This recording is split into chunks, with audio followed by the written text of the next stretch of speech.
Je vois régulièrement des lives où vous êtes nombreux à croire des phrases sortant d'un livre. Ce n'est pas de la voyance, c'est not autre que des phrases qui conviennent à tout le monde, un peu comme l'horoscope que vous regardez tous les jours dans le journal. D'accord? Du moins, en tout cas, c'est lié à une très grande généralité. Ne confondez pas voyance et inception d'idées positives. Dans ce livre, effectivement, vous avez des phrases qui, qui sont, je veux dire, toutes faites, un peu bateau, qui conviennent un peu à tout le monde, qui n'apportent aucune énergie. À la limite, oui, elles vous font penser à quelque chose à l'instant T où vous recevez le message, mais ça ne sera pas forcément la phrase primordiale du jour, ou du moins ce que vous avez vraiment besoin pendant le premier mois pour avancer dans votre vie personnelle. Ça vous met un tout petit peu d'énergie positive, mais ce n'est pas de la voyance, ce n'est même pas de la guidance, hein. C'est simplement des phrases toutes faites qui nous permettent de bien vivre. Voilà, vous en avez beaucoup et nombreux sur les réseaux, d'accord? Mais vous pouvez très bien les écrire sur un post-it, vous les mettre dans la salle de bain, vous les mettre dans la cuisine, vous les mettre dans la chambre et les lire tous les jours, ça reviendrait au même en fait. D'accord? Donc, vous êtes nombreux là-dessus et je comprends pas que vous croyez autant à ça. Alors oui, ça amène une énergie, ça amène une idée, hein, peut vous faire penser de manière positive, et cetera. C'est peut-être comme une sorte d'encouragement, d'accord, qu'on pourrait vous faire, mais je pense que le vrai travail ne se fait pas par ces petites phrases. Voilà, il faudrait toujours lire la même phrase durant toute la journée pour être sûr de la travailler à fond, d'accord? Si vous la recevez, mais que vous n'y réfléchissez pas, vous prenez pas le temps justement de vous accorder un petit moment de réflexion sur cette phrase, qu'est-ce que vous pouvez changer, qu'est-ce que vous pouvez mettre, des plans d'action derrière, et cetera. Ça ne servira strictement à rien. Dans 10 secondes, au bout de la phrase, ou même dans 2 minutes, il y aura autre chose, un événement, je ne sais pas, vos enfants ou quelque chose qui va intervenir. La phrase, vous l'avez oubliée carrément et pour toute la journée. Donc voilà, il faut faire vraiment attention à ce genre de live. Je comprends, hein, quelque part cet engouement, mais à un moment donné, ce n'est pas de la voyance. Beaucoup de gens considèrent ça comme de la voyance ou de la guidance, ça n'est pas du tout. Donc voilà, c'était juste une espèce d'alerte. Voilà. Donc on voit souvent ces livres, je vais vous en montrer un petit exemple là sur le live, etc.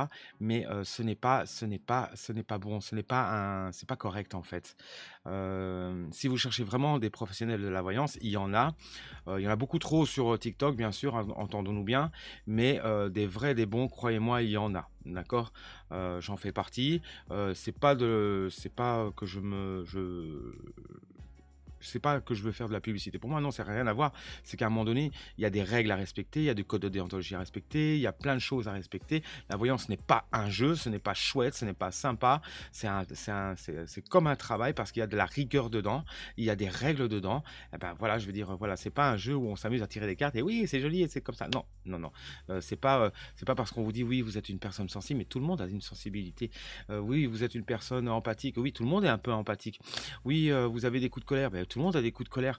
En fait, c'est toutes des phrases bateaux. Et ça, il y a beaucoup trop de cartomanciens, beaucoup trop de médiums utilisent ces phrases un peu à tout va, qui sont des phrases clés générales qui conviennent à tout le monde.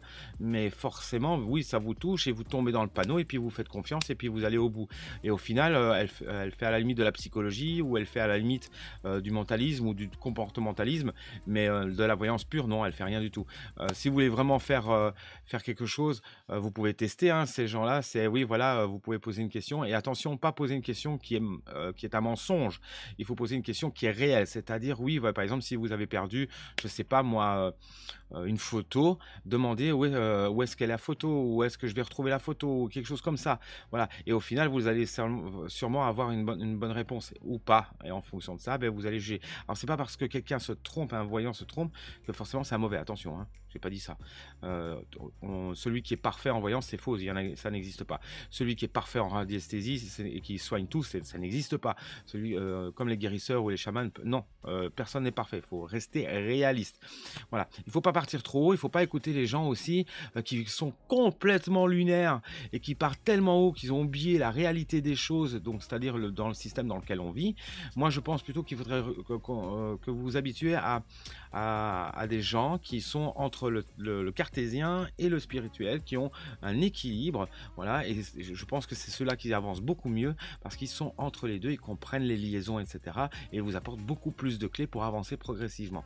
Bien sûr, il y a des gens qui seront en éveil, il y a des gens qui croient être en éveil, il y a des gens qui pensent qu'ils sont avancés, et cetera, et qui n'avancent pas, et qui ont lu pas mal de choses, qui ont mal interprété les choses, et cetera. Donc attention à tout ça, c'est vraiment important de pas se fier à tout ce que vous voyez. C'est comme, de la voyance avec un eye spinner, ce n'est pas de la voyance. De la voyance avec un pendule en bois, avec des aimants, avec oui, non, peut-être, et cetera, ce n'est pas de la voyance. Il y a aucune énergie, qui passe à travers. C'est juste, là, c'est du coup de bol. Vraiment, c'est du coup de bol. Voilà, la voyance, ce n'est pas ça. Il y a plusieurs types de voyance, hein. Il y a à peu près, 230 outils, enfin un peu plus que 230 outils de voyance.